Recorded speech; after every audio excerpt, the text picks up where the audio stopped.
Paris s'est insurgé du 19 au 25 août 1944. Le Comité parisien de la Libération et les FFI décidèrent de forcer le destin, se dressant contre l'occupant allemand avant même l'arrivée de la division Leclerc et des armées alliées. L'appel de Rolles-Tanguy soulève les Parisiens dans un raz-de-marée populaire. Il n'y a pas de libération nationale sans insurrection nationale. Entre le mythe et la réalité du Paris insurgé, il y a des milliers de héros anonymes, certains fusillés, torturés, déportés. Tous entrent dans l'histoire de Paris, qui a su résister, se battre et vaincre.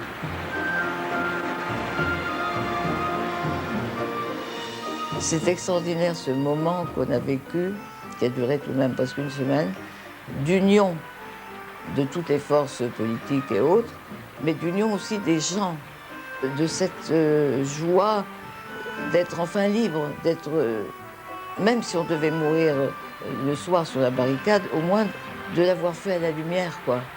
Paris était amoureux de lui-même. Paris s'aimait. Et on aimait chaque personne qu'on voyait dans la rue. La rue était complètement soulevée. C'est pas possible d'arrêter une ville quand elle est dans un état pareil, surtout une ville comme Paris.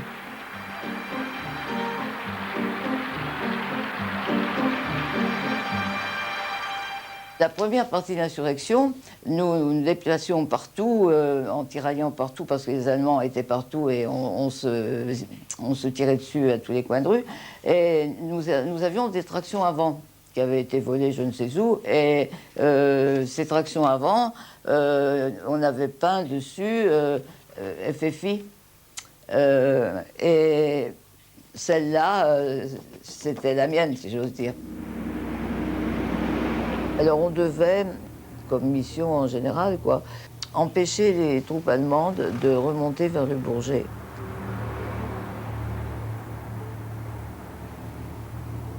Et le commandant d'Harcourt donne l'ordre de prendre position dans le 19e arrondissement.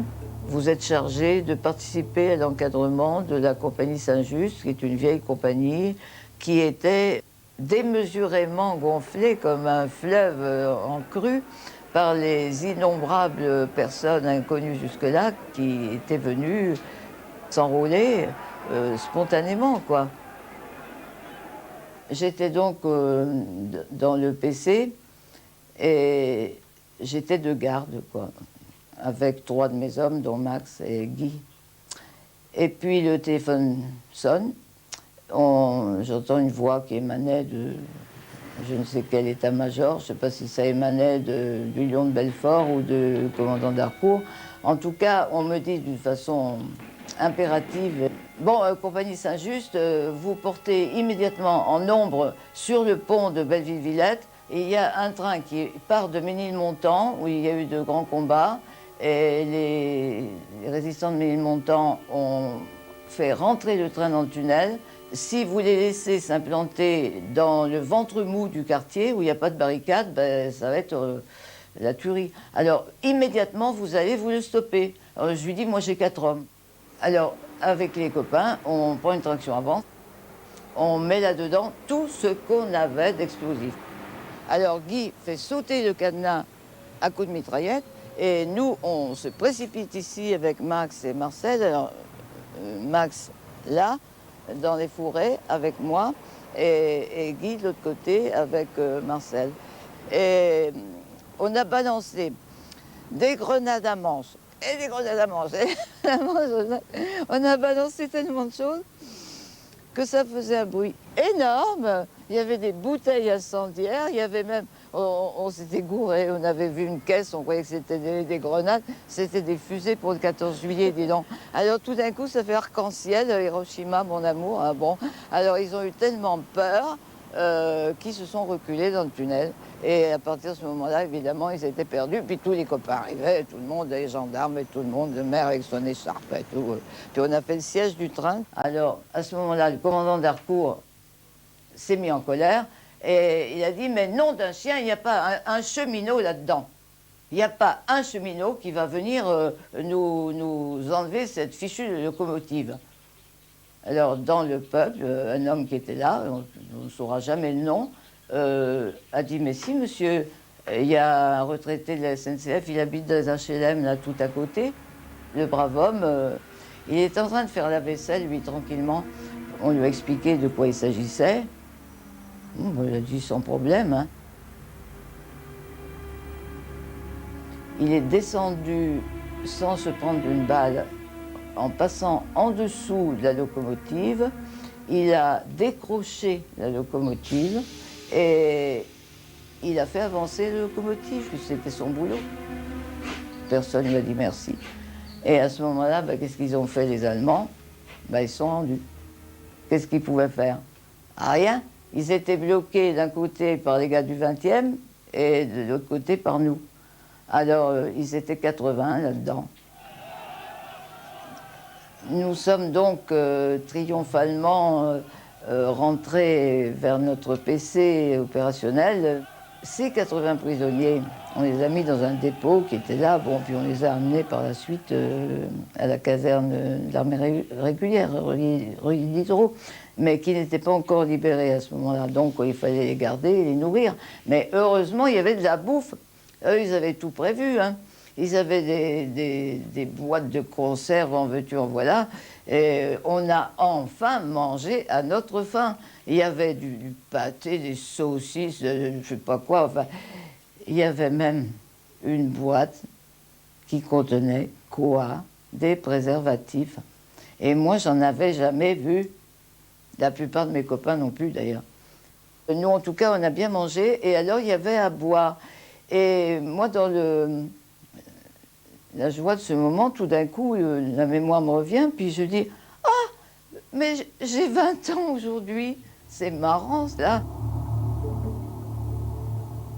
Et le 24, dans la nuit, coup de fil, compagnie Saint-Just, dans les cars de police, en vitesse, vous prenez position au métro Goncourt pour soutenir les autres formations parce qu'on attaque la caserne de la Place de la République demain.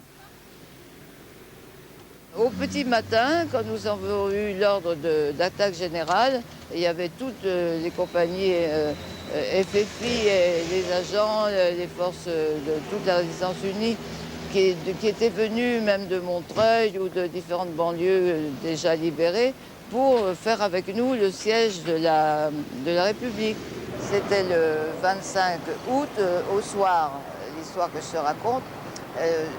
Tout Paris était libéré, excepté cette place où on avait bataillé très durement pour faire se rendre les SS qui étaient dans la caserne que tu as là derrière, qui s'appelait la caserne Hermann Göring. La caserne des Républiques, qui était occupée par des SS, très lourdement armés, avec des canons, des mortiers, etc. C'était le dernier noyau dur que les patriotes ont eu à investir. Un de mon groupe, Compagnie Saint-Just, a eu le privilège de pouvoir jeter les grenades dans le nid de mitrailleuses. Et à ce moment-là, ils ont été plutôt embêtés. Surtout que les haut-parleurs, c'était le 25 août, les haut-parleurs de la police criaient « Le général von Choltitz a capitulé, Paris est libéré, ne tirez plus, ne tirez plus. » Ben oui, tirez plus. Alors moi, j'avais un petit gars avec moi que j'aimais énormément parce que ça faisait 4 ans qu'on était ensemble. Il s'appelait de son vrai nom Michel Tagrine et c'était un violoniste de grand talent. Et il avait déjà été blessé, mais il voulait absolument finir, voir la victoire. Et on n'a pas pu l'empêcher. Et il était dans un coin, tout d'un coup, il a vu le drapeau blanc. Il a remarqué qu'il y avait un homme qui gisait sur la chaussée. Et bien qu'on lui ait dit « Ne bouge pas !» Et il est allé pour le prendre et il a reçu une balle en pleine tête. Une balle d'Oum-Doum. Des SS. Ils avaient hissé le drapeau blanc, mais ils ont tiré dessus quand même.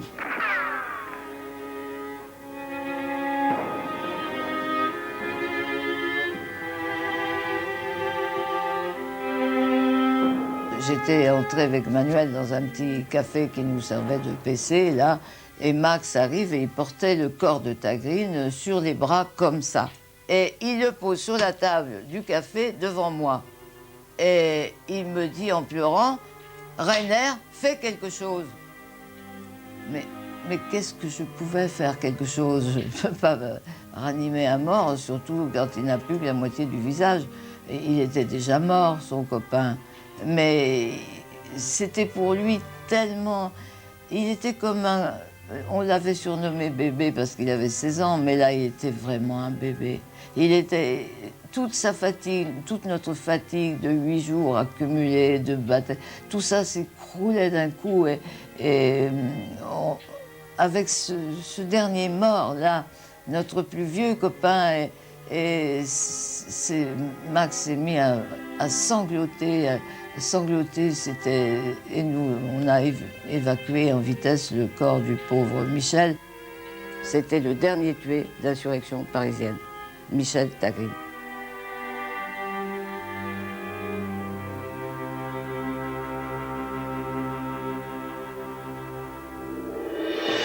Et puis nous, on s'est assis sur un banc et puis on s'est mis à pleurer. Manuel, Max et moi, personne ne faisait plus attention à nous. Puis nous, on pleurait parce qu'on ne savait rien d'autre que ça. Qu'on avait perdu notre copain et que celui-là, on n'allait pas pouvoir le venger. Alors là, la foule s'éclatait pendant ce temps-là. La place de la République était pleine. Et vraiment, on avait l'impression que Paris coiffait sa victoire du bonnet phrygien. C'était la République qui était victorieuse dans ce lieu où il y a justement la statue de la République.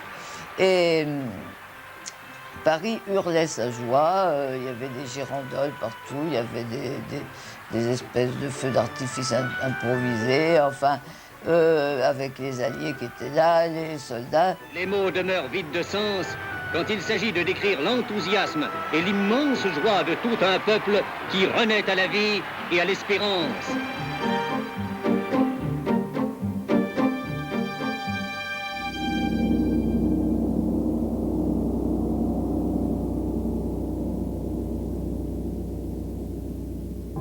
Je m'appelle Madeleine, pour la plupart des gens.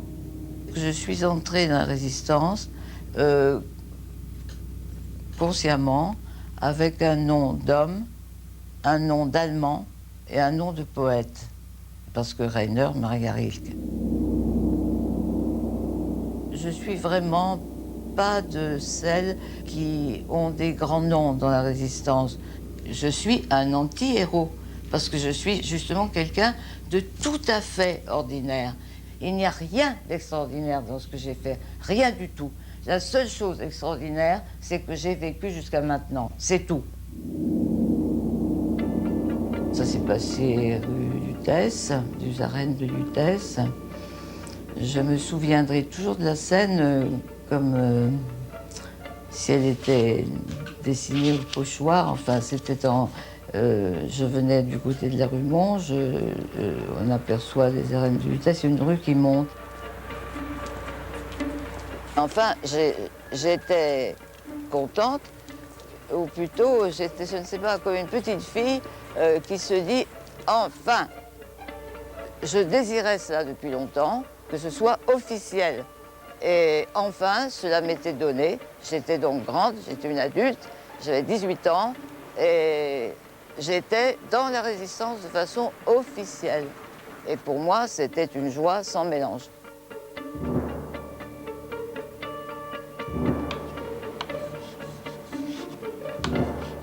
C'était pas de l'aventure. Nous avions des chefs tout de même. Nous n'étions pas des gamins. Il y avait le docteur Rougeau, j'ai su plus tard qu'il s'appelait comme ça, le professeur Paul Rougeau, mais qui s'appelait Paul dans mon organisation. Celui qui allait devenir mon chef, oh, lui, c'était un vétéran. Il avait été un des organisateurs de la manifestation des étudiants du 11 novembre 1940, parce qu'il était déjà interne. Il était du comité médical de la résistance, c'est-à-dire qu'il pouvait assurer une opération d'un résistant gravement blessé.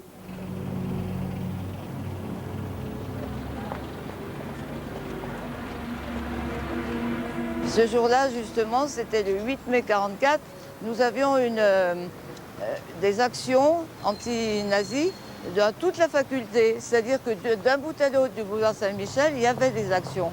Une librairie allemande était grenadée rue Soufflot. Moi, je distribuais des tracts là-haut. Une fois que j'ai fini mon boulot, j'aurais peut-être pas dû le faire, mais enfin, je suis descendue un peu voir ce que faisait Paul, qui faisait une prise de parole chez Gibert. Alors, quand j'arrive chez Gibert, je vois rien d'anormal, mais j'entre tranquillement. Je me mets d'abord à l'entrée, quoi, pour voir ce que faisait Paul. Et Paul était à l'intérieur, en train de discuter. Il était en train de parler aux étudiants. Et il me faisait dos tourné, il était là-dedans, et il disait pas un homme pour Hitler, etc. C'était au moment du STO. Et pendant ce temps-là, moi qui étais derrière, je vois un sous-off allemand qui sort son revolver et l'applique sur le dos de Paul. Et Paul n'avait aucune réaction. Je ne comprenais pas pourquoi. Parce qu'il avait le canon sur le dos. Et je ne comprenais pas non plus pourquoi son gardien, son garde du corps, n'intervenait pas. Alors il fallait faire très vite. Et moi, je n'étais pas encore FTP de façon officielle, donc je n'avais pas de revolver sur moi. Si bien que j'ai jeté sur cet Allemand qui voulait tuer mon copain, ce que j'avais, c'est-à-dire moi-même. Et je me suis jetée sur lui. L'Allemand m'a renvoyé d'un revers de main par terre, mais son revolver est tombé.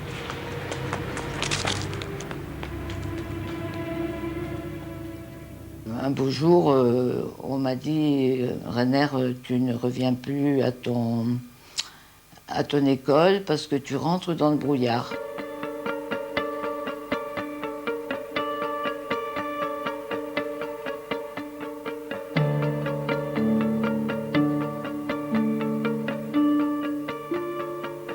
J'ai assisté au dernier cours de ce professeur et à la fin du cours, du haut de l'amphithéâtre, je me suis payé le luxe de balancer toute une volée de tracts anti-allemands.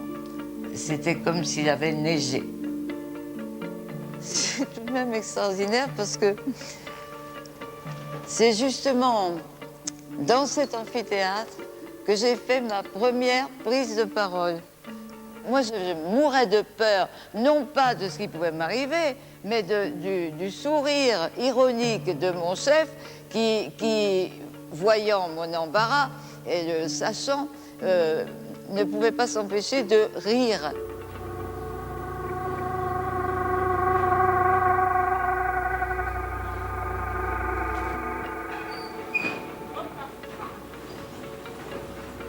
Ben, mon groupe, c'était des petits gars bons pour le chat, quoi, comme des oiseaux bons pour le chat. C'était Manuel Bridier. Nous étions une trentaine, quoi. On ne peut pas donner tous les noms, de toute façon. Mais il y avait mon cher Picpus. C'est lui qui est venu. On l'appelait Maréchal ou Picpus, suivant les boulots qu'il faisait. Alors là, ce Picpus, c'était un type merveilleux. Tous ces garçons, et ils tiraillaient, ils rimaillaient, ils se lisaient leurs poèmes, ils se lisaient les poèmes des autres, ils diffusaient la littérature clandestine. Nous récupérions des armes parce que nous n'en avions pas et il nous fallait soulager ceux qui avaient des armes. Alors c'était forcément ou les policiers ou les Allemands. Un ami a eu une idée géniale. Il a dit, cette petite-là, alors la petite en question, volontaire, jeune ingénue, avait consenti à jouer le rôle suivant. Elle se promenait au Sébasto en jouant les filles légères. Ce qui ne lui allait pas du tout, mais enfin, bon. Et elle frôlait un Allemand en lui disant la parole fatidique, promenade ce soir. L'Allemand disait, oh, schön, mademoiselle, Franzouse, schön, promenade avec moi. Alors, la fille, bien stylée, emmenait l'Allemand à l'écart, soi-disant vers un hôtel, mais dans l'angle, nous, on attendait l'Allemand. On l'assommait proprement et on lui subtilisait l'armement qu'il y avait sur lui. Et puis, voilà, l'affaire est faite. Ben oui, mais un jour, pas longtemps après d'ailleurs, ça n'a pas duré longtemps, hein, ce petit jeu, dans une autre rue, la fille fait pareil. Seulement l'Allemand, alléché, ravi de sa bonne fortune, appelle ses copains. Il voulait se la taper à 10, alors non, ça n'allait plus du tout. Hein. Alors ils emmènent la fille. Alors là, moi j'avoue que, en tant que chef de groupe, j'étais dépassée. Hein.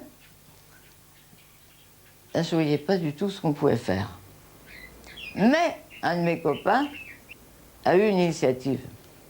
Il a bondi sur la fille, il lui a donné une paire de claques à lui dévisser la tête, et il a crié « Oh, ma sœur, qui fait la putain !» Quelle horreur! Elle est mineure, regardez, qu'est-ce qu'il lui prend, cette petite? Il faut la ramener chez sa mère, elle est complètement folle, ça va pas du tout. Mais elle va recevoir une bonne correction, hein.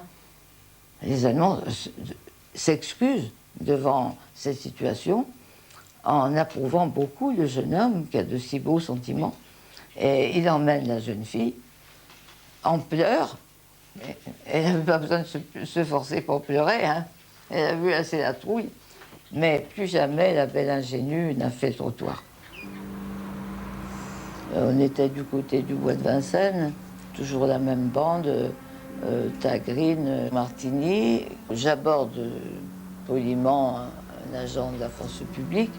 Il me dit « Oui, vous lui demandez une rue ?» Je dis « Non, je voudrais vous demander un renseignement. Est-ce que vous donneriez, mais alors volontairement, votre arme pour aider les résistants qui sont maintenant tous regroupés sous la direction du général de Gaulle, ce qui était parfaitement exact d'ailleurs. Il se met à hurler, mais non, vraiment comme un cochon qu'on égorge.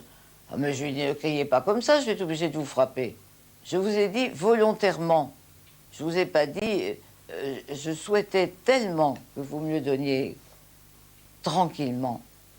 Vous voyez, il n'y a personne là autour, on vous fait une lettre. Mais lui pense à... Ah, il commence à... Alors je dis, à ce moment-là, mes hommes sortent de l'ombre, et je crie, tapez, tapez, il crie comme un cochon. Le petit jeune, il a tapé à coups de brique, et l'angle de la brique s'est enfoncé, et l'homme est tombé, évanoui. Bon, alors, donc on a pris l'arme, on s'est dépêché de s'en aller, et le petit jeune, lui, a vomi dans le trottoir. Nous n'étions pas des terroristes. On ne grenadait pas un café dans lequel il y avait des femmes et des enfants et des Allemands. On ne sabote pas un train où il y a des civils. On sabote un train où il n'y a que des Allemands. À ce moment-là, c'était vrai, la réputation de Paris qui était la capitale la plus dangereuse du monde. Et nous, pour les nazis, et nous, ça nous faisait vachement plaisir, parce que quand même, quand on pensait qu'on avait donné Paris, ville ouverte, quand même, quelle satisfaction pour un patriote, hein. C'était en grande partie dû à l'activité des francs-tireurs et partisans MOI, main-d'œuvre immigrée, qui étaient, j'ose le dire, les meilleurs. Nous étions tous commandés par le colonel Epstein, qui était un maître ex-guérilla urbaine.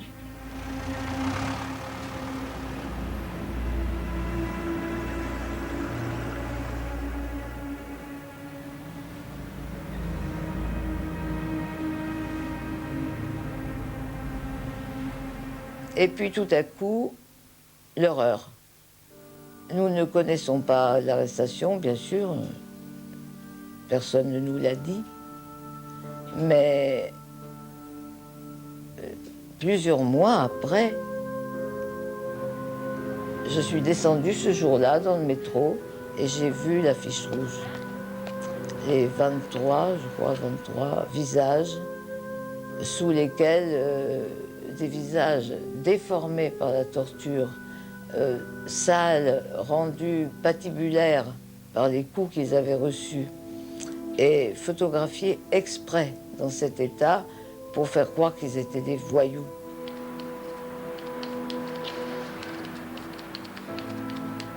Et il y avait écrit un tel, tant de déraillements, un tel juif, tant de déraillements, tant d'Allemands tués, un autre, mais c'était un tableau d'honneur. Moi, j'ai regardé ça comme un tableau d'honneur. J'ai dit non, mais ils ont fait tout ça, eux, et nous, on n'a pas fait tout ça. Mais alors, mais et ils sont fusillés, eux. Bon, ben, moi, je sais ce qu'il me reste à faire. Il fallait faire des actions. Les effectifs, nous les avions.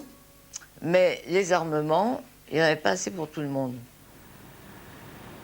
C'était le 19, je crois, juillet. Notre service de renseignement nous indique qu'on pouvait prendre des armements dans une petite unité qui était dans le sud de Paris, 13e, 14e. Martini va voir Paul et il lui fait son rapport un peu penaud. Mais il lui dit, tu sais, l'action s'est plutôt bien déroulée, nous n'avons aucun tué. Et nous avons pu récupérer pas mal de grenades, d'armes, etc. Et nous n'avons pas de pertes à déplorer. Alors Paul lui dit, mais est-ce que tu as pu profiter pour descendre quelques Allemands, tant qu'à faire? Ben, il a dit non, ça s'est pas passé exactement comme ça. D'abord, finalement, c'est eux qui avaient peur, ils sont partis, c'est assez nouveau, mais c'est comme ça. C'était des territoriaux, ils étaient totalement effrayés, on nous avait bien tuyautés de ce point de vue. Et à un moment, dit-il, je me trouve dans un coin de porte, en face d'un Allemand. Alors Paul lui dit, bon, ben, t'avais qu'à le finir. Ben, il dit, j'ai pas pu. Non, écoute, Paul, j'ai pas pu le tuer, voyons. Et il me regardait, et il avait des larmes dans les yeux, et il avait l'air d'un si pauvre type. Et il me disait, pardon, non. Enfin, je lui ai dit, écoute, va te faire foutre ailleurs, va te faire, comme il m'a dit, va te faire tuer ailleurs, et choses comme ça, et il lui a donné un coup, et Paul lui dit, tu sais, nous sommes en guerre, tu vas être sanctionné, évidemment, mais en attendant, ne bouge pas de chez toi, rentre dans ton domicile, ne bouge pas. Entre-temps, Martini s'était dit, j'ai encore un rendez-vous à côté de la morgue, Sully-Morland. Il s'est dit, puisque j'ai un rendez-vous avec ce camarade, je vais en profiter pour lui donner la clé et lui dire où se trouve la cage des armes, puisque je suis interdit de séjour au quartier latin pendant 15 jours. Bon, il était assis sur un banc avec ce garçon. Quand un convoi allemand passe de camions, un des camions lourdement bâché, kaki, fait le tour et s'arrête derrière les copains qui n'y prêtent pas une attention très grande. Mais un Allemand descend, celui qui était chauffeur, et il tire 2 balles sur Martini dans le dos. Et il lui a perforé le foie, la rate et différentes autres viscères. Et cet Allemand était celui à qui il avait laissé la vie 2 jours avant, et il l'avait reconnu, il s'était arrêté, et il a vu cette initiative. Alors, les services allemands sont venus chercher le blessé, presque mourant, et l'ont transporté à Saint-Antoine. Ça tombait bien, c'était justement, il était externe à Saint-Antoine. Seulement, ils ont fait une souricière, évidemment. Paul a été très rapidement prévenu de la situation. Il s'est donc alors qu'il n'était pas interne dans cet hôpital-là, il a profité de sa blouse blanche pour se glisser parmi l'équipe médicale et en passant devant les Allemands qui étaient là pour examiner le blessé. Et il en a profité pour lui dire tout bas: « Où est la clé?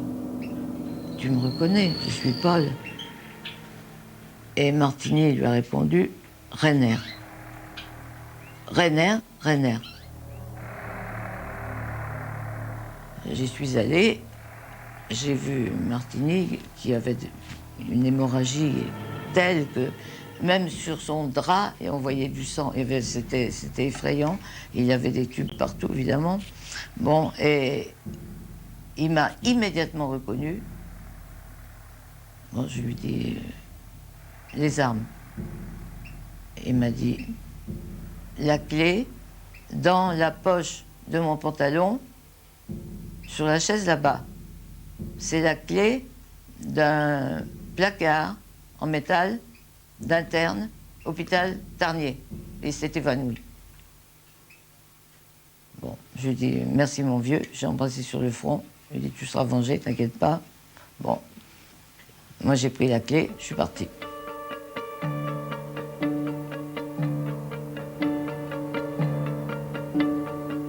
Et le lendemain, c'est un dimanche. J'avais rendez-vous avec Manuel à côté de Notre-Dame, là. Toujours à l'endroit où il y a les deux anges, là. J'ai dit à Manuel, écoute, moi j'ai compris. On n'y arrivera jamais à remonter le moral de nos gars qui en ce moment n'est pas très brillant parce qu'on a eu trop de pertes ces temps derniers pour trop peu de victoires. Seule une femme peut le faire. Bon, donc tu restes là s'il te plaît, mais passe-moi ton vélo et passe-moi Oscar.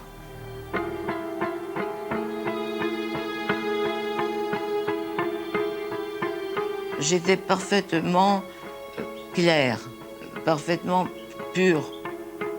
Je sentais qu'il fallait faire ça et j'allais le faire.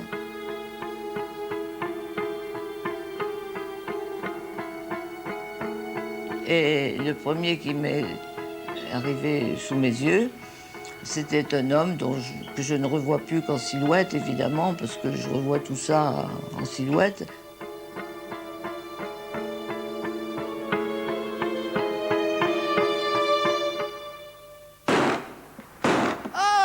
Mais c'est pas comme ça. Attends. Une minute, un moment, t'inquiète pas. Tu vois, remonte-toi, toi, un peu. Tu es pas mal tombé, mais il faudrait que tu t'affaisses davantage. Parce que tu as quand même reçu 2 balles dans la tempe gauche. Oui, gauche, c'est ça. Alors, tu vois, tu as 2 manières de le tuer. Moi, personnellement, j'ai mis pied à terre comme ça, j'ai fait ça et je lui ai tiré comme ça.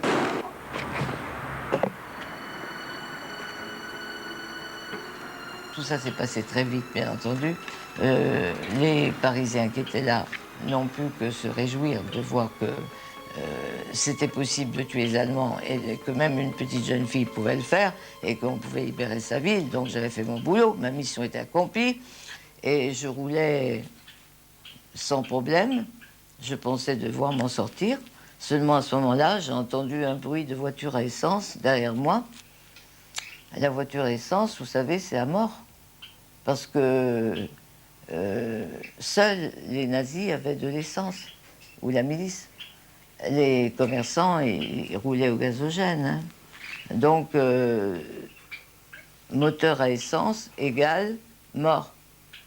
J'ai eu à peine le temps de me faire ce beau raisonnement, que j'étais déjà par terre, et tombé les bras en croix, mon vélo écrasé, mon revolver roule à côté de moi, je l'attrape, je le tourne contre ma tempe en me disant « ils vont m'arracher les yeux, il vaut mieux que je me suicide tout de suite ».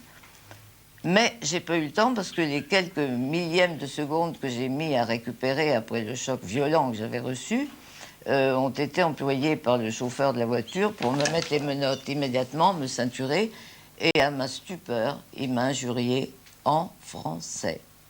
C'était le chef de la milice de Versailles. Moi, de toute façon, j'ai été arrêtée par les Français. J'ai été arrêtée par la police française, par la brigade spéciale numéro 2, qui a beaucoup torturé de patriotes, comme le groupe Manouchian, qui était le plus ardent, groupe main-d'œuvre immigrée, là, qui étaient les plus forts en guérilla. Ils ont tous été arrêtés et fusillés, et à cause de la police française. Moi, quand j'ai fait mon action d'abattre un soldat nazi, j'ai été arrêté par un milicien français. Mais ceux-là, c'était déjà des fascistes, totalement. C'était même pas un policier, c'est un milicien. Il s'était fait copain des SS, quoi. C'était déjà plus un homme, quoi. Avec sa voiture, il m'a écrasé comme un lapin, quoi. Quand on écrase un lapin dans la lueur des phares. Alors moi, je suis tombée très fort, je me suis blessée. Là-dessus, bon, on m'a amené rue des Saussaies.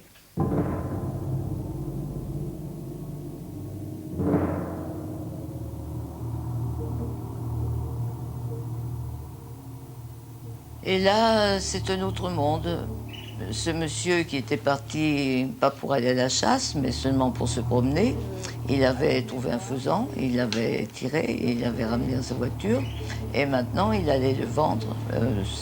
Ça valait à peu près 10 000 de nos francs dans le temps, hein. Une personne comme moi. Hein. Alors il a donné tout de suite ça aux officiers, direct, comme ça il était sûr de toucher la prime. Quand il m'a amené, il m'a présenté, si on peut dire, le milicien, et il a dit, voilà, il a dit ce que je venais de faire. Il y avait 2 balles en moins dans mon revolver, elles étaient dans la tête de leurs camarades, quoi.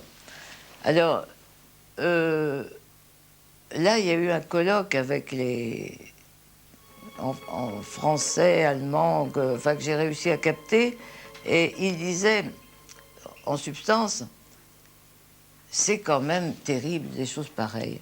C'est pas honnête, c'est pas honnête, c'est pas les lois de la guerre, ça. Alors, le milicien disait à un autre, non mais vous vous rendez compte, elle serait venue vers moi, cette petite, je me serais pas sauvée. Non mais si maintenant les terroristes, ils nous envoient des gens comme ça, mais c'est terminé, alors on ne peut plus être nulle part tranquille, c'est pas les lois de la guerre.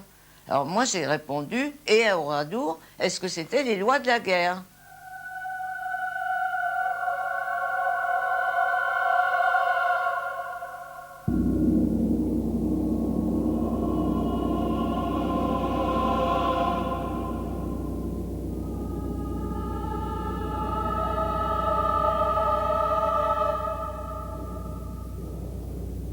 Neuf balles dans mon chargeur pour venger tous nos frères.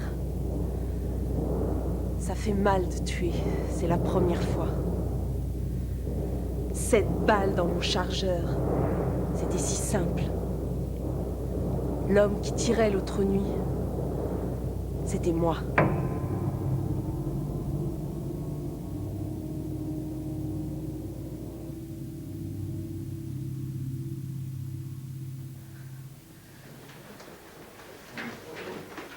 Je me souviens d'avoir peiné pour monter cet escalier parce que j'étais blessée. Et en haut de cet escalier, il y avait une sorte de porte-manteau, comme on en faisait en 1900 par là, des porte-manteaux avec des képis, des chapeaux, des trucs, des imperméables, et un miroir au milieu. Et je me suis vue dans ce miroir. Et j'étais déjà tout à fait différente. J'avais la tête de l'affiche rouge. J'avais de la terre sur la figure, du sang. J'étais déjà défigurée, toute décoiffée. C'était l'affiche rouge, quoi.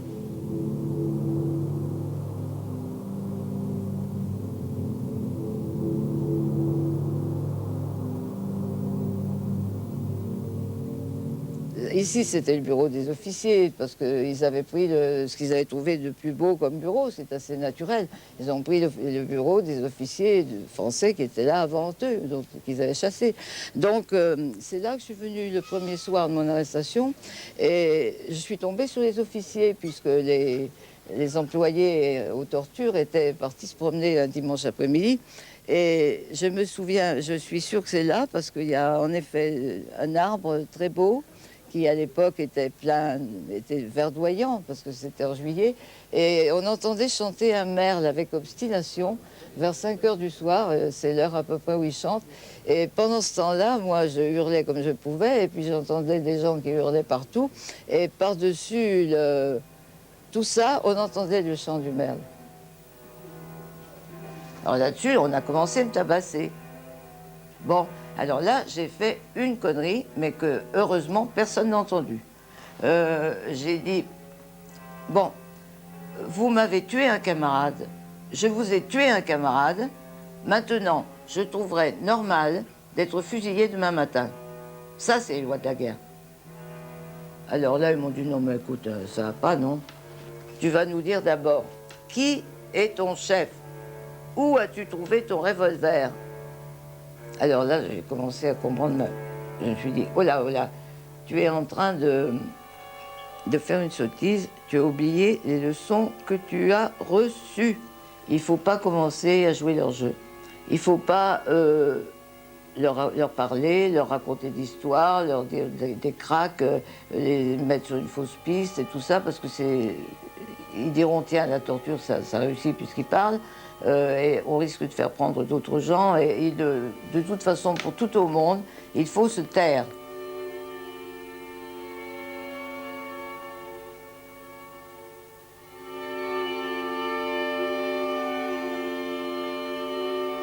Là, ils m'ont assommé, ils m'ont laissé pour morte, ils m'ont cassé le nez. J'étais en sang, et coup de nerf de bœuf, j'en ai encore les traces. Et donc, ils m'ont laissé pour morte. Là, j'ai commencé à dire, et je ne devais plus dire autre chose jusqu'au bout, je ne sais rien, je ne sais pas, je ne vous dirai rien, je ne connais personne.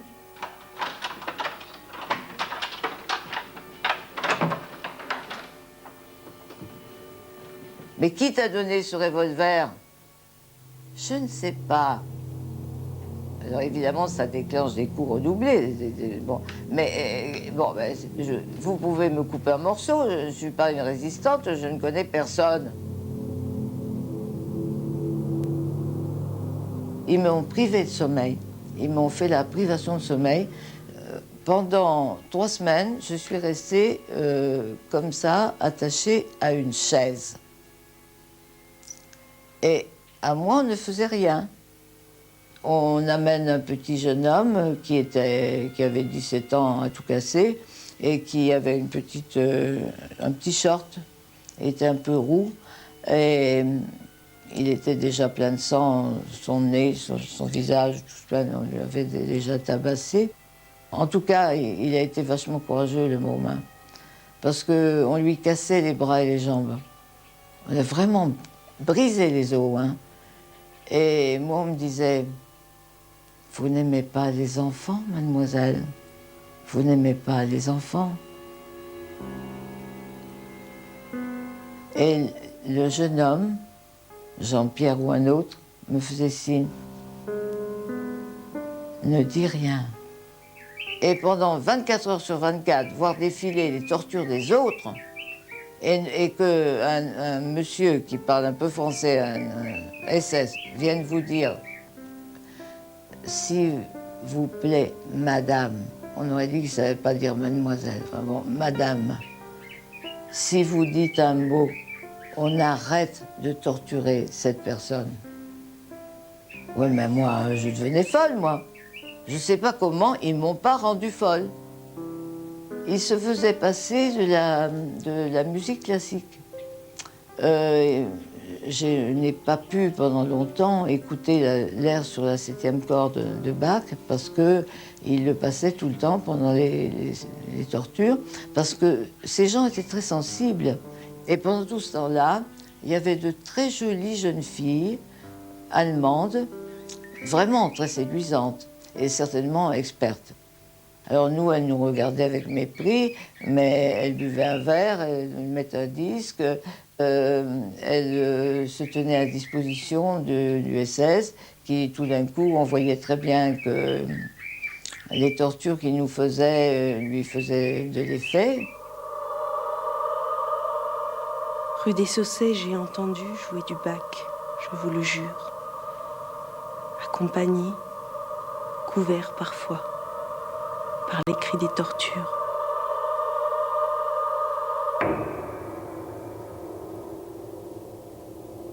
Mais quand tout de même on m'a dit on te détache, tu vas te faire ta toilette, te faire ta douche, te faire jolie et tout ça, ça m'a inquiétée.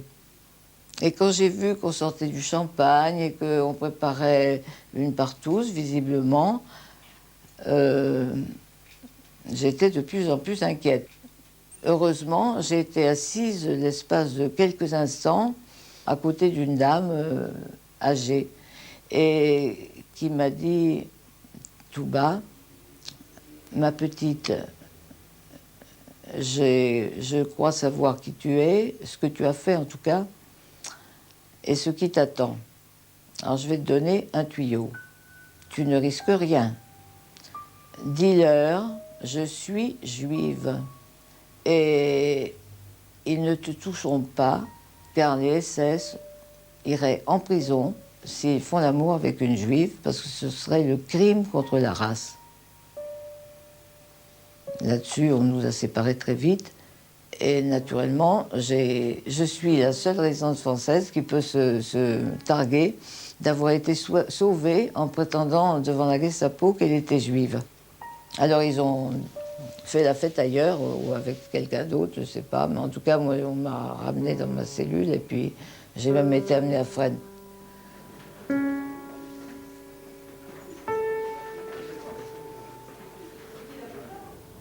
Et quand j'étais dans le wagon cellulaire, j'ai entendu des détenus qui m'ont dit « Dis donc, tu sais, tu vas être heureuse, hein, parce que là-bas, c'est le palace, Fresnes. » Mince, le palace, hein.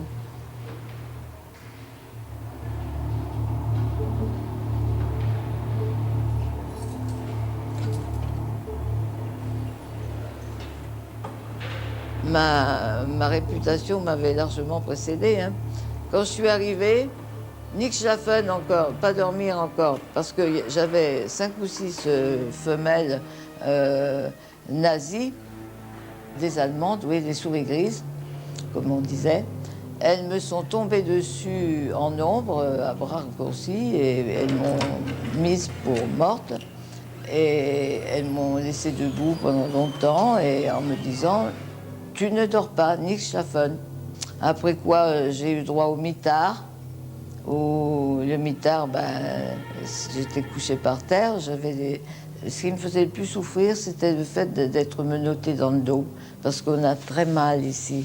Si on veut, il y a un moment ou un autre, on veut se tourner.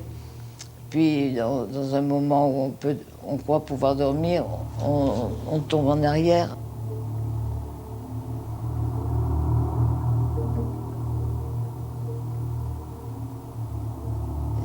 La menotte se resserre et on ne peut plus la desserrer jamais, si bien qu'elle entre dans la chair.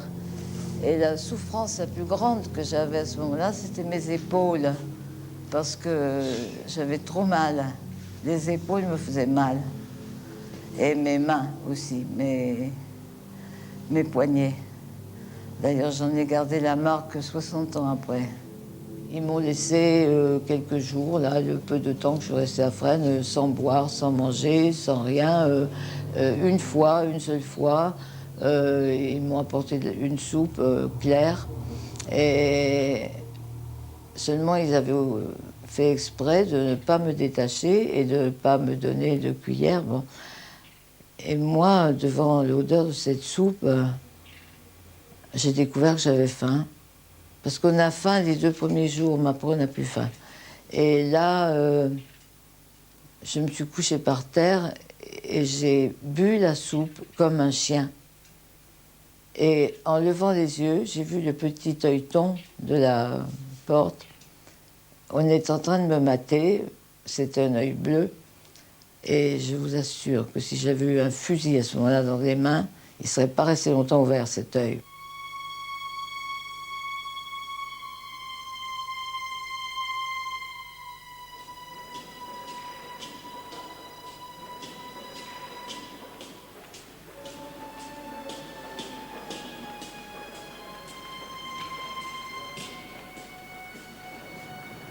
Oui, c'est la brigade spéciale de Vichy, là, la police de Vichy, qui m'a amenée rue du Sommerard à mon domicile légal. Ils avaient trouvé une vague carte d'étudiant où il y avait écrit cette adresse légale et où j'habitais depuis 42-43. Et là, ils ont perquisitionné en ma présence. Et j'ai revu Valentine. Valentine, c'était ma petite copine.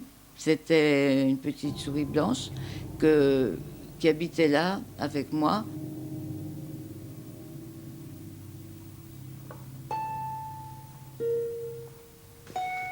Valentine est sortie de sa cage, mais les soudards l'ont vue. Et à ce moment-là, c'est devenu un jeu pour eux d'essayer de la coincer. Un Allemand, poison et fer, écrase des souris à grands coups de talon. Le sol de la cellule est sanglant de leurs petits corps mutilés. Une patte levée dans la chair et le sang. Un petit cri aigu a transpercé la tête. Un Allemand s'amuse à tuer des souris et la pluie nous rend fous. Et je me souviens toujours que, alors qu'elle était à demi écrasée, il lui restait la tête et les 2 pattes de devant. Et elle opposait à cette force gigantesque qui était pour elle la semelle cloutée qui l'écrasait, elle opposait dérisoirement, quoi, la protection dérisoire de ces 2 petites pattes roses qui avaient servi à prendre les graines. Quand j'ai quitté ma chambre, enchaînée entre 2 policiers, Valentine vivait encore. Ils ont dédaigné de l'achever. Comme moi, en somme. Ils ne m'ont pas achevé non plus. Alors là, on m'avait dit, à ce moment-là, tu seras fusillé, car il commençait à penser que si je savais quelque chose, je dirais rien, et que, après tout, mon histoire de fiancé assassiné, c'était peut-être vrai, puisqu'ils avaient retrouvé une photo de moi qu'ils avaient prise sortant de l'hôpital Saint-Antoine, donc, après tout, ça tient en l'air son truc, après tout, elle peut-être écervelée, hystérique, elle butait un mec, elle ne connaît personne, et donc, on va fusiller, et puis c'est marre. Et moi, j'étais très tranquille, j'étais là, assise par terre dans mon cachot. Je discutais par le trou des chiottes avec ma voisine qui était enceinte et je lui filais mon pain.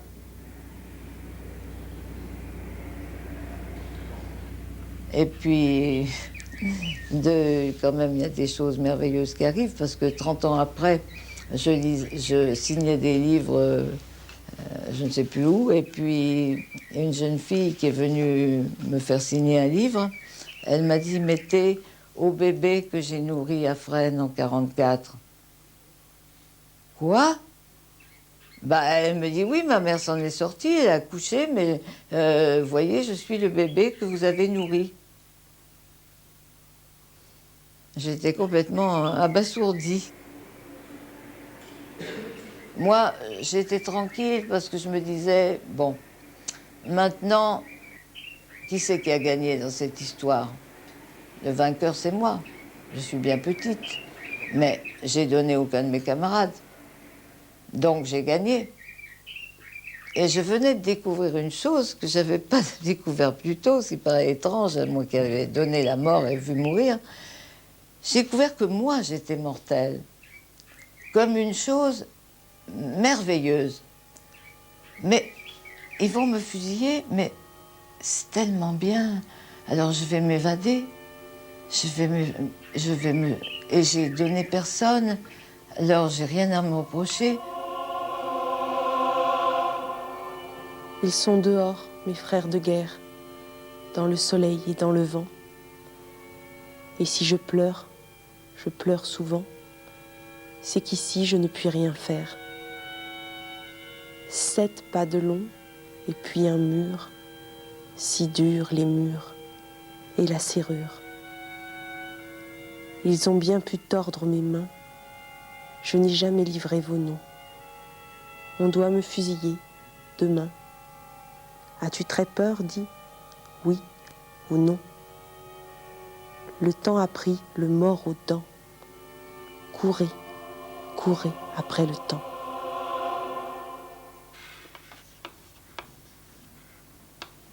Frères humains qui après nous vivez, n'ayez le cœur contre nous endurci, car si pitié de nous pauvres avez, Dieu en aura plutôt de vous merci.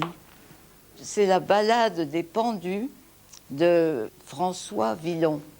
Il a écrit ça au Moyen-Âge.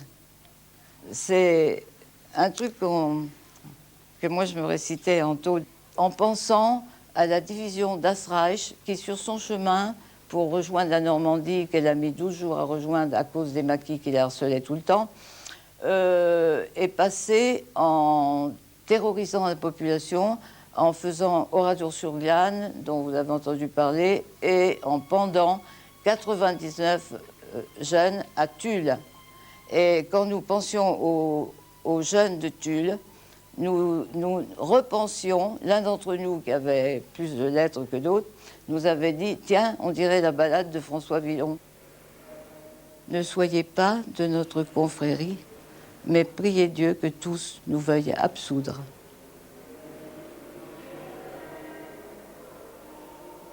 Alors, je m'en suis sortie grâce à pas mal de choses. Je m'en suis sortie grâce à Oscar Touche, Oscar tue, voilà, grâce à mon revolver.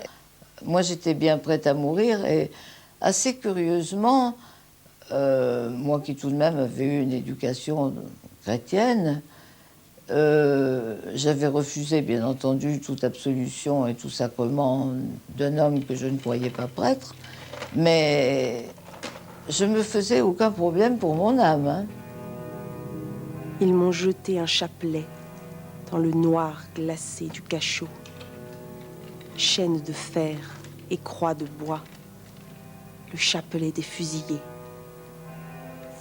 Il sent l'église au mois de mai, fête Dieu, cierge et encens, réticule de grand-mère. Entre mes mains, chaîne légère, auprès des menottes coupantes. Ils m'ont jeté un chapelet, comme au chien, un os à ronger. Bottes ferrées dans les couloirs, portes ouvertes et refermées, un camarade est emmené. Sur les murs, il y a des cris, des mots gravés avec des clous. Oh, désespoir ou espoir fou de ceux qui sont morts avant moi. Et puis j'avais écrit un poème, et puis j'avais écrit plusieurs poèmes sur un exemplaire de l'imitation de Jésus-Christ qui traînait là. Et j'avais trouvé un petit morceau de graphite, alors j'avais écrit des poèmes dessus que j'ai pu emporter d'ailleurs. On est venu me dire, alors que moi je pensais qu'on allait me chercher pour aller me faire fusiller, et j'étais d'accord. Pensez que quand on m'a dit « on va te fusiller », j'ai répondu « merci monsieur ». Ce sont des choses que seul quelqu'un qui est passé par là peut comprendre. Bon, alors merci monsieur, donc on vient me fusiller. On me dit « non, nix fusillé, nix caput, interrogatoire, schnell, raus ». Quoi? Moi terroriste, fusillé tout de suite. Nein, interrogatoire. On me fout le pied au cul une fois de plus et on me flanque dans Un panier salade. Bon, alors me voilà arraché à mon rêve d'être fusillé dans les étoiles et je me retrouve rue des Saussaies, où je pensais bien ne plus remettre les pieds. Alors là, on me rattache à la même chaise, et puis on fait entrer un monsieur. Et il dit, oui, c'est elle. Elle avait une veste rouge. C'était à Vincennes. Il y avait 2 garçons. Je ne voulais pas donner mon revolver. Il y en a un qui m'a frappé avec je ne sais pas quoi. Mais oui, mais alors à ce moment-là, ça fait tout repartir à zéro, la machine judiciaire. Donc je suis une résistante. Donc je commande à des hommes. Donc j'ai pris Oscar. Oscar qui avait servi à tuer l'Allemand. Donc je ne suis plus du tout la petite oie blanche qui veut venger son fiancé et qui vaut mieux liquider tout de suite. Alors là, c'est très grave parce que ça fait tout recommencer. Seulement moi, ça m'a fait gagner du temps et ça m'a sauvé. Alors quand je suis revenue à la prison, les fusillades avaient eu lieu, au Mont-Valérien d'ailleurs je crois. Et c'est pour ça que les Anglais ont cru que j'étais aussi et qu'ils ont dit faussement à la radio que j'étais dans le lot parce qu'ils n'avaient pas eu le temps de savoir.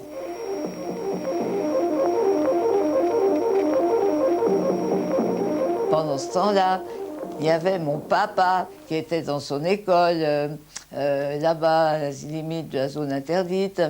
Il écoute Radio Londres, il entend 5 août, 32 prisonniers ont été fusillés à la prison de Fresnes, enfin rien, dont 3 femmes, Francine Fromont, Henriette, je ne sais plus comment, et Madeleine Riffaut. Il fait de l'autostop parce qu'il n'y avait pas de véhicule. Il arrive à Paris et il va à la préfecture de police.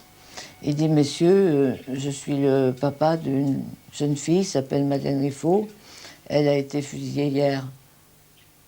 On me dit, ben, monsieur, si elle a été fusillée hier, c'est pas ici qu'il faut venir. Hein. Il faut aller donc à Fresnes et puis vous ferez connaître. Quand on le pourra, on vous donnera quelques affaires lui appartenant, et puis on vous donne un numéro de fosse commune où vous pourrez beaucoup plus tard récupérer peut-être son corps. Mais on lui dit, monsieur, vous êtes bien imprudent, vous devriez partir parce que la démarche que vous faites vous met en danger. Mon père va à Fresnes et il demande au préposé, voilà, je suis le père d'une jeune fille qui était fusillée le 5. Voilà, le type a dit un moment, non. Ah non, monsieur, vous êtes trop pressé. Passe encore. Mon père, il a fait sa première crise cardiaque. Mais qui l'a ramassé dans ses bras? L'aumônier Stenner, qui se trouvait par hasard là. Il l'a couché sur un banc, il l'a réconforté. Et plus tard, une des disputes qu'on a eues avec mon pauvre père, c'est que je lui ai dit « Mais pourquoi tu as fait tout ça? Mais moi, ça n'a fait que me faire souffrir encore plus. Quand l'aumônier est venu ensuite me voir, m'apporter ta photo que tu avais détachée de ton permis de conduire, moi qui croyais que tu ne savais rien, je pouvais au moins être tranquille. Mais à partir du moment où il m'a dit que tu savais, je me suis mise à pleurer, j'ai perdu tout mon calme, j'étais horriblement malheureuse. » On s'approchait du 15 août. Je ne savais pas que dans Paris, il y avait partout... Paris était déjà en grève, en lutte. Il y avait une effervescence populaire extraordinaire. La France entière bouillonnait. Tout le monde était là, qui poussait. Mais en même temps, les Allemands, qui semblaient défaits, tuaient. Là, les balles ont déchiqueté ces photos d'exécution où il fallait garrotter pour les tuer debout, les condamnés déjà à demi-mort. Images atroces qui n'appellent ni l'oubli ni le pardon.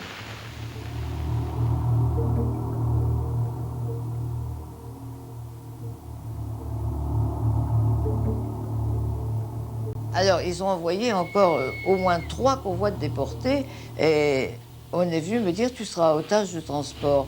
Et j'y étais avec une nommée Anne-Marie, qui était condamnée à mort aussi, et qui m'a dit qu'elle était de l'intelligence service. On était menottés toutes les deux, et otage de transport, ça voulait dire, aussitôt que le maquis fait quelque chose ou qu'il y a un bombardement, aussitôt on est liquidé les premières. De toute façon, elles ont toutes été quasiment liquidées avant d'arriver à Ravensbrück. Bon.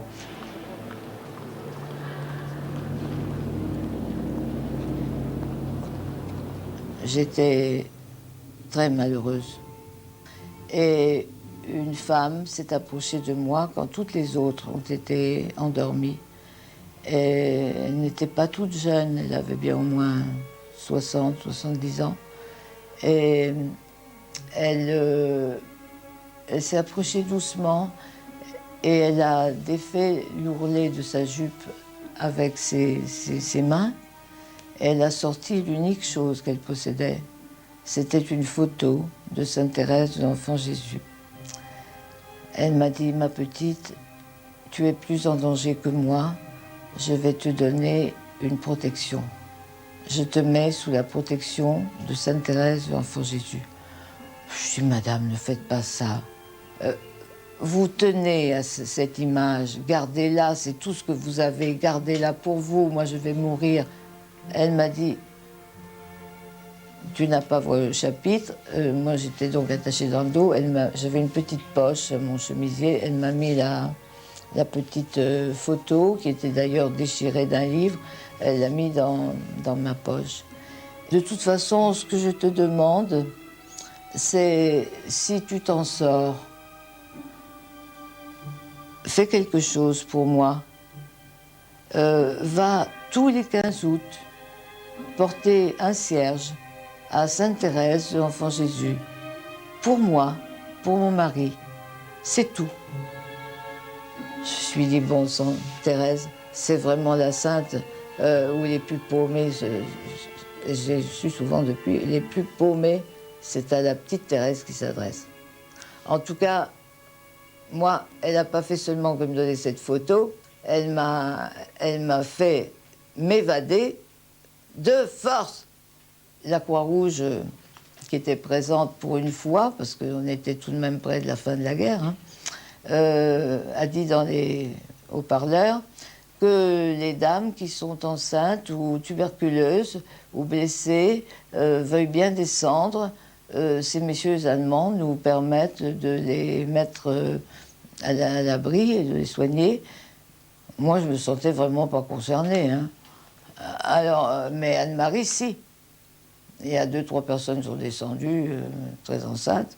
Et puis, nous, personne n'est descendu. Mais Anne-Marie a dit, non, moi je descends. Elle a sauté tout de suite. Hein. Et la dame qui m'avait donné la photo de Sainte-Thérèse, elle m'a poussée avec une autre qui était peut-être communiste. Si ça se trouve, ce serait comme dans le poème d'Aragon, celui qui croyait au ciel, celui qui ne croyait pas. En tout cas, ces deux dames m'ont poussée avec une telle force que je me suis fait mal aux genoux, parce que c'était très haut, le marchepied.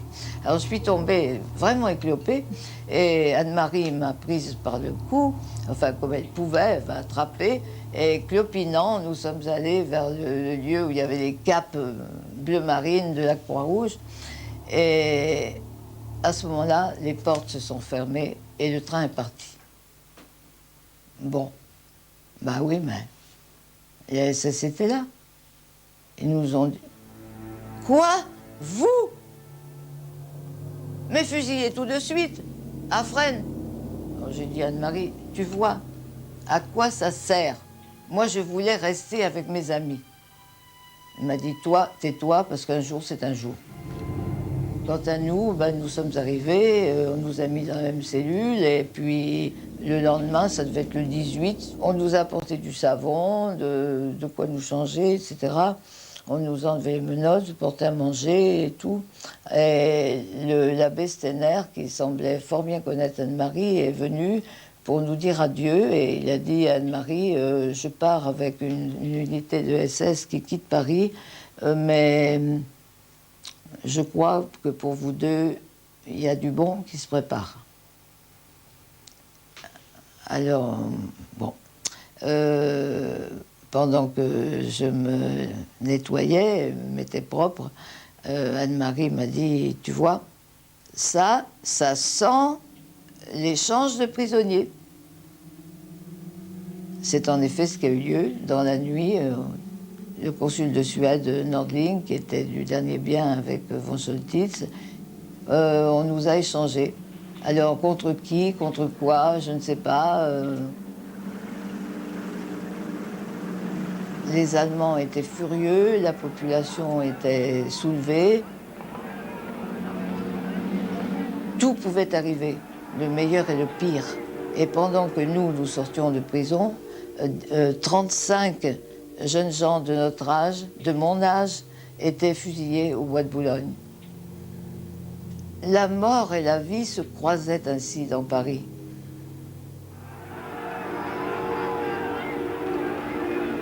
Les bâtiments publics, les usines, les magasins généraux, les centraux, les gares, etc. seront occupés partout où cela est possible. 4. Les troupes FFI arboreront le brassard. Se pénétrer du principe que le succès est fonction du nombre, qu'un recrutement massif doit être entrepris immédiatement. La mission des FFI de la région Île-de-France est ouvrir la route de Paris aux armées alliées victorieuses et les y accueillir. Le colonel-chef régional, Roll. Alors on nous a amenés dans un centre de la Croix-Rouge. Là, il y avait une espèce d'immense dortoir. On a dormi tout habillés sur des lits en fer qui étaient là. Et moi, j'étais à côté d'Anne-Marie, quoi, à côté. Et Pimpeau est venu vers moi et il m'a dit Rainer, je sais qui tu es. Je vais arranger dès demain ta passation, ton retour parmi les tiens. Mais ce soir, nous sommes encore en danger. Je viens de voir un camarade qui était là, à la porte, qui m'a dit « Attention, il y a des miliciens dans le quartier et même dans l'immeuble où vous êtes. Donc, je vais aller faire semblant de dormir avec les hommes qui sont là-bas.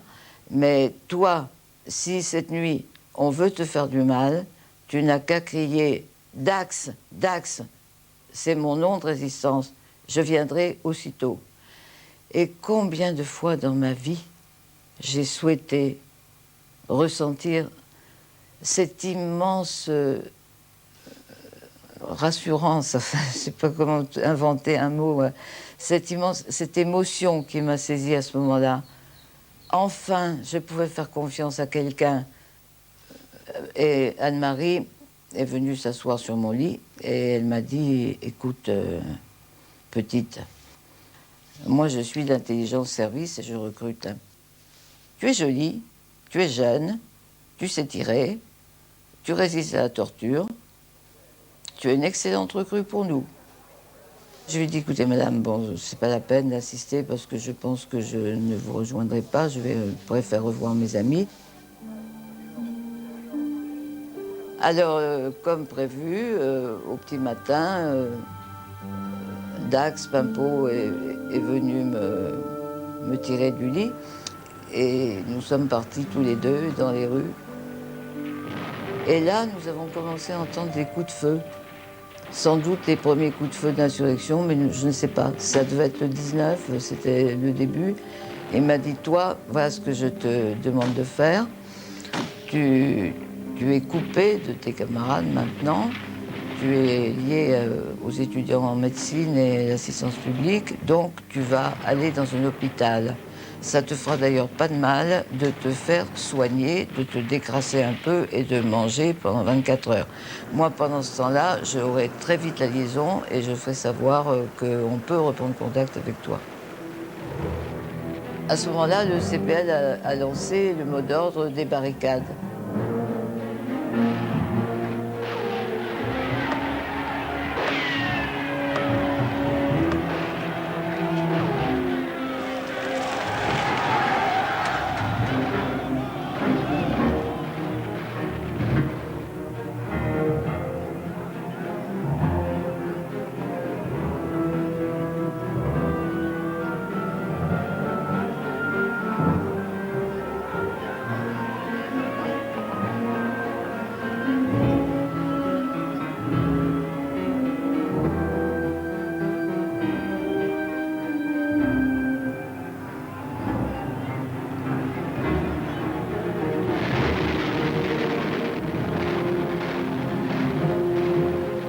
les ordres étaient appliqués avant qu'ils soient placardés sur les murs.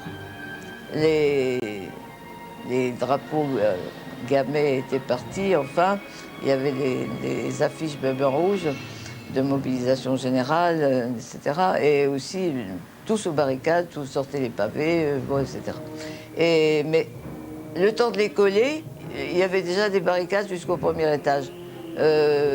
Parce que c'était dans l'air, quoi. C'est dans l'air. Il fallait emprisonner l'occupant dans les barricades.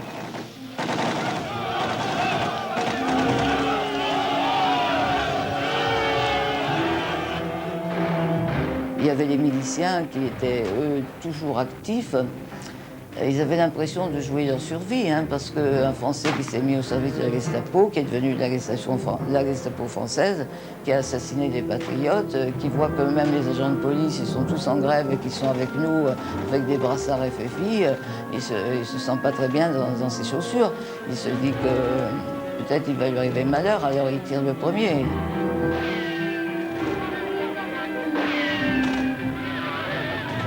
Et puis la lutte a continué, et puis le 24, ça tiraillait vraiment dans Paris, partout. C'était vraiment, Paris était à feu et à sang, quoi. Les tigres circulaient comme ils pouvaient entre les barricades. Les résistants partout se battaient avec acharnement. C'était vraiment le point culminant de la bataille.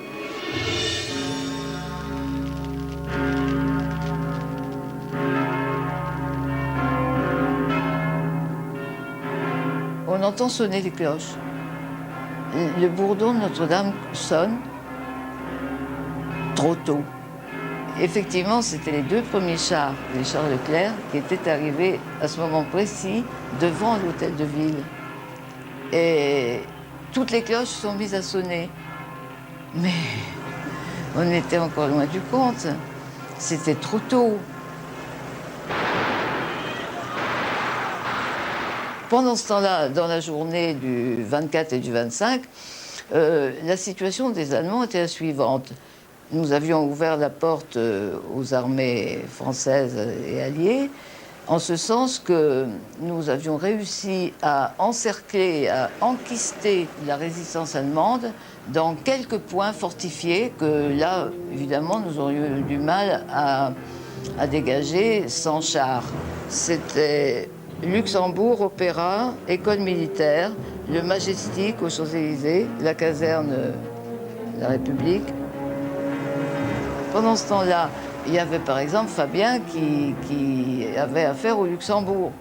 Alors, il a guidé les chars là, et il y a eu un combat nourri. L'adjointe de Fabien, qui s'appelait Nicole Lavert, c'est une fille sensationnelle, et elle a grillé à elle toute seule un char avec une bouteille incendiaire. Et ça, c'est pas de la légende, c'est la vérité.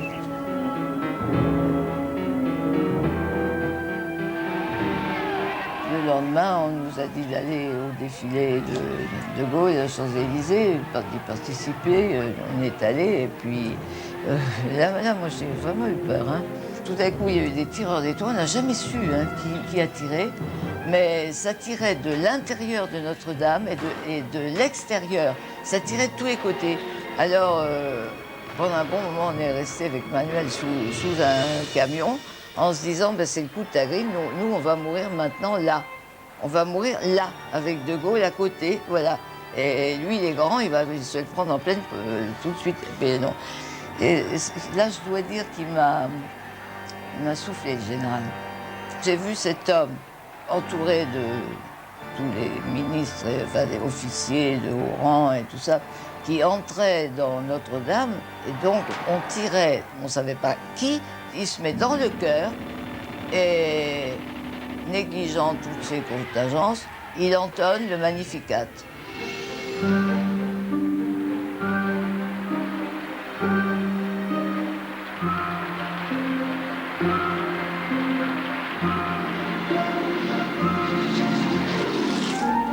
Si on me dit aujourd'hui, le monde est en sang, pourquoi avez-vous fait tout ça? Le sang coule partout. Et vous, vous ne regrettez pas d'avoir donné votre jeunesse à tout ça? Bon, je dis non, parce que, premièrement, il n'y aurait pas eu d'État français, il n'y aurait pas eu de République française, on serait devenu une colonie américaine au mieux, et de toute façon, nous avons rendu à la France sa souveraineté en tant que nation. Vous me dites, le monde est en sang. Le monde n'est pas beau à voir, certes, mais comme il est beau le combat de l'homme qui lutte pour que l'essentiel soit préservé. La compagnie Saint-Just, intégrée dans l'armée régulière, fut décimée sur le front du Rhin. Pour Madeleine Riffaut, la guerre est finie.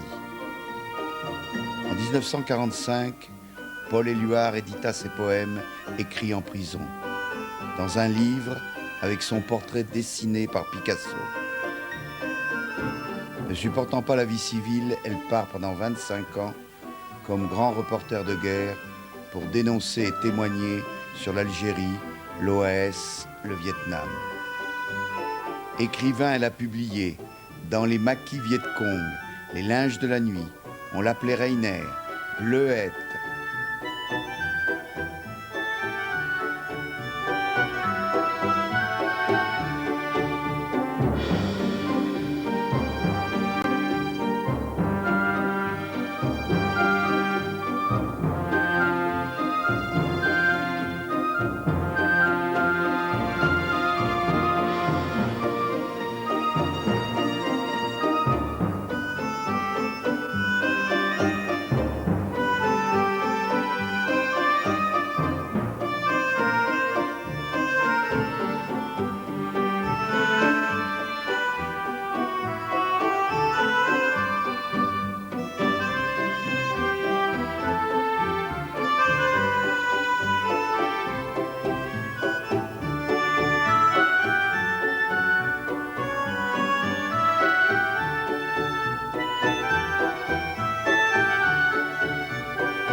Grand Cid.